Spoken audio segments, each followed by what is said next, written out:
ஐயா நான் ஒரு 60 ஆடு வளர்க்குறேங்கய்யா. நேத்து ராத்திரி இவன் கரண்ட் ஆஃப் பண்ணி விட்டு இவனோட கெடா ஆட்டெல்லாம் என் மந்தையில பத்தி விட்டாங்கயா.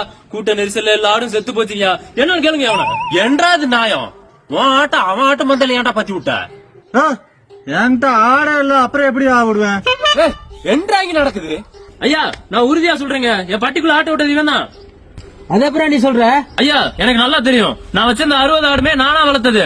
ஆனா எக்ஸ்ட்ரா வந்த ஆடுல எல்லாமே காதுல டாக் இருந்துச்சு. அதெல்லாம் லோன்ல எடுத்த ஆடு இவனோடதான். கேளுங்க. ஆமாங்கய்யா, நேற்று நைட்டு ஆடுலாம் செத்து போச்சு. 5 நிமிஷம் ஸ்பாட்டுக்கு போயிட்டேன். அட முட்டா பையலே, டேக் போட்ட ஆடு அந்த ஆளுதுரா. என்றா பஞ்சாயத்து ஏமாக்கு திருப்பிங்க? இது என் ஆட்டோல நீ தான் கொண்டியா?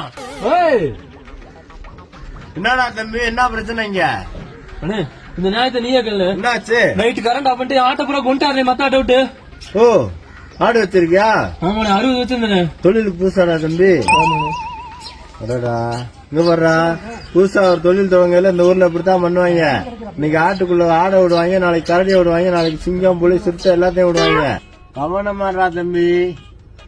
என்ன நீங்களும் ஆடு வளர்க்குறீங்களா? நான் ஆடெல்லாம் வளர்க்கல, நான் மலை மாடு வச்சிருக்கேன்.